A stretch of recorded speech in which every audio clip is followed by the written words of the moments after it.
Samantha told me about it on our third date. We were watching a movie on her couch when I made my move to kiss her. She whipped her hand in front of my face and blocked me. "There's something you need to know," she said. I braced myself. "Here it comes. I'm not ready for a relationship. Nothing to do with you, of course." It was the absolute last thing that I wanted to hear because I was already crazy about her. "Okay," I said. "I have a removable face." "That's a new one." "You have a what now?" I was about to laugh, but she was wearing a deadly serious expression. "I have a removable face." "Is that, like, a metaphor or something?" "No. My face is literally removable. Look closely." She lifted her chin and traced her jawline with a finger. "You can see the seam." After admiring how beautiful her neck was for a dizzying moment, I leaned in for an inspection. It was very hard to see, but it did look like there was a slightly unnatural transition there from her face to her throat. I grew dizzier, as a dozen questions rushed into my brain. "Don't bother asking why or how or anything like that," said Samantha. "I can't tell you that. If that's going to be a problem, you should leave now. I'm letting you know this because I like you, and I want to take the next step, but this is non-negotiable." "Okay," I said, unsure of what was happening. "Not a problem." "So what?" "You have a removable face." "Who cares? It looks good." "There's something else. Once a day, usually in the evening, I have to remove the face and disinfect the inside of it. If I don't, it will rot. This takes about an hour, give or take, depending on how my day went. During this time, you must never ever look at my real face. Never. Do you understand?" "Why, yes." "Got it. Don't ask about it, don't look at your real face." Samantha stood up. "Now, I'm going to go into the bathroom and clean my face. That will give you plenty of time to think about what I've told you. If you're here when I'm done, that's great. I would like that. But if you're gone, I'll understand." She turned and walked into her bedroom. I sat in stunned silence as I heard the bathroom door close. I gave the thing some serious thought. It might have been a joke of some kind. It might have been a delusion. Was it possible that it was true? Well, it was certainly possible to transform an actor's face with movie makeup, so I supposed Samantha might have worn a removable face every day. Maybe she had had a horrible accident where her flesh had been mangled. Maybe her face had been melted by acid, or burned by fire, or the skin shorn off by heavy machinery. If it had, I would never know, because she would never tell me, and I would never see it. I pictured a face of raw, naked muscle rotting away. Could I kiss her if that was what I was kissing? But wasn't that what we all were, under the skin? Just muscle and bone and blood and squishy organs. I paced around the living room, running my hand through my hair. I liked Samantha a lot. She was smart and funny, and beautiful. But was that beauty real? Did it count? Did it matter if it was real or not? Was I being superficial even worrying about it? When she came out of the bathroom, I was still there. I looked at her face. She smiled and I was in love. Asterisk. We dated, we moved in together, and we decided to get married.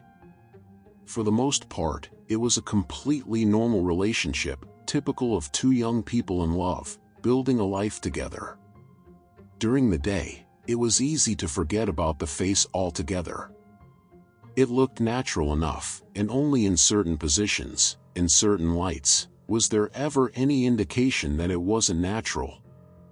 But every night was the same. Samantha would close herself in the bathroom, sometimes for an hour, sometimes for 2, and clean the inside of her face. The curiosity never left me. I would sit there and wonder what was under that face.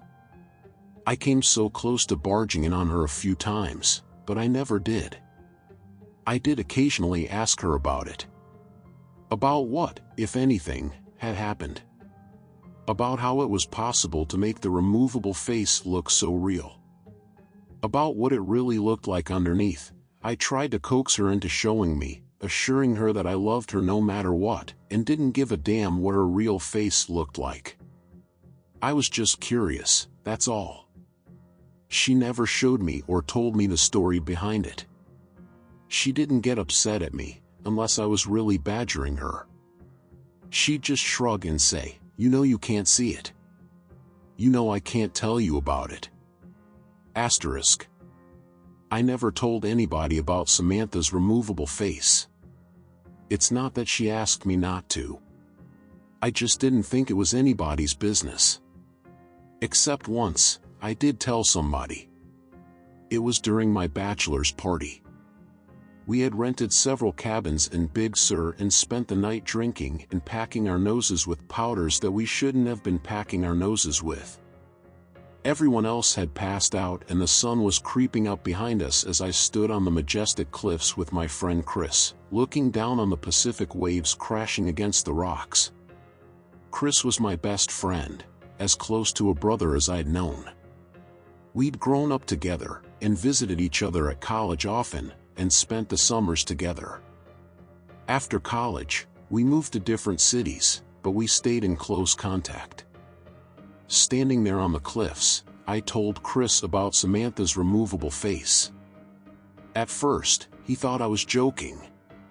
Then he had 1,000 questions, most of which I couldn't answer. "What's underneath?" "I don't know, man. I don't know." "Doesn't that drive you crazy, not knowing?" I shrugged. "Lots of stuff I don't know. Don't know how to do calculus, and I don't know what happens when we die." "But dude, she's about to be your wife. And you don't even know what she looks like." "I mean, I'd have to take a look. Like, you could set a camera up in the bathroom. That's where she does it, right? Set up a camera and have a look and then you'll know." I sighed. "Yeah, it drives me crazy. I've asked her a million times. But she told me I could never look. Gotta respect that, man, even if I don't like it. That's love." Chris laughed. "You telling me to respect a woman?" Up is down now. Then we fell back into talking about old times as a new day dawned. Asterisk. Chris was in town for business last week and planned on spending the weekend at our house. The conversation at Big Sur had happened 4 years ago, and we hadn't spoken about Samantha's removable face since, despite keeping in close contact and seeing each other as often as two people transforming into adults in different parts of the country can. It happened on Saturday evening. We were lounging lazily in the backyard, deep into the beer, having just finished with some grilled steaks, when I got a text from work.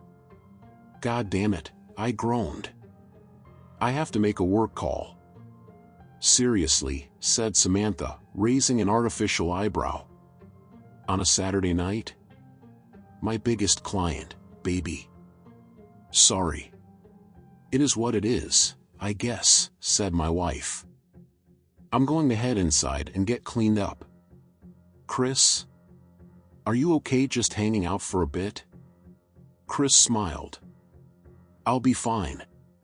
Got my beer, and got some weeds to pull in your garden. God knows your lazy-ass husband isn't going to do it. Those tomatoes are choking to death. It's a tragedy." I rolled my eyes and went into the side yard to make my call.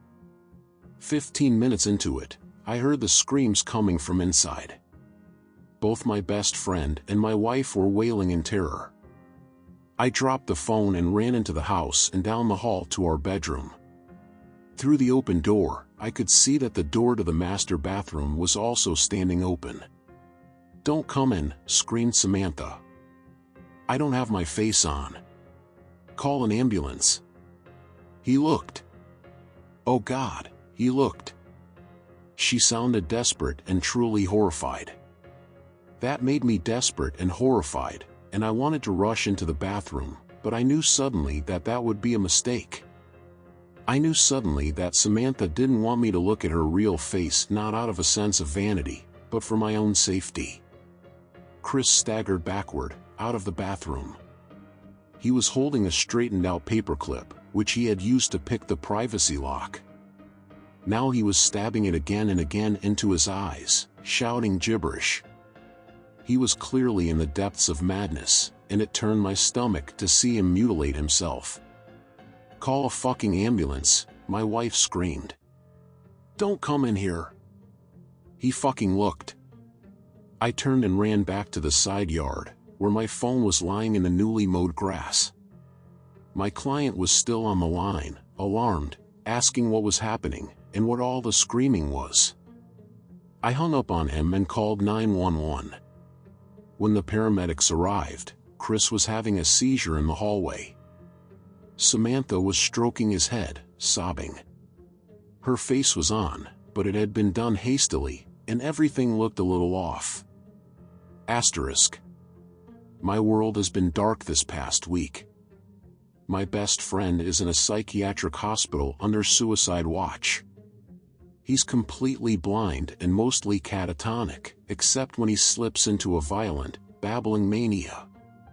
The doctors are optimistic that his state is temporary, but they don't know the truth about what caused it, because I told the paramedics that Chris had taken a large dose of psychedelic mushrooms and fallen into psychosis. I saw no good reason to tell the truth about what had happened. Who would believe that one look at my wife's real face would make somebody insane? At best, we would be the subjects of a long investigation. At worst, we would have to prove that what we were saying was true by showing somebody Samantha's face. Then the same thing would happen again, and what after that? I had no idea and no interest in finding out. For Samantha's part, I knew that she would never consent to show anybody her real face, no matter what the consequences of refusal were. I did get a follow-up call from the police, asking me to confirm my story. The hospital found no traces of psilocybin in Chris' blood, though that's not unheard of, since it has a short half-life. If they end up testing his hair, I will likely be in a lot of trouble. But that's truly the least of my concerns. Samantha is in a state of her own. She still cleans the inside of her face, though not as regularly, and when she puts it back on, it's always crooked now. It is beginning to smell a little bit. I've tried to assure her that it wasn't her fault. He knew, I said. I told him that nobody was ever allowed to look at it. He knew, and then he broke into the bathroom. This is not on you, baby. Please. Talk to me. Not on me? That one look at my fucking face makes people insane? Please. I just need some time alone. As for me, I am doing my best to hold it together. Do you know what's strange, though? Despite what happened to Chris, I still find myself curious about what my wife's real face looks like. More curious than ever.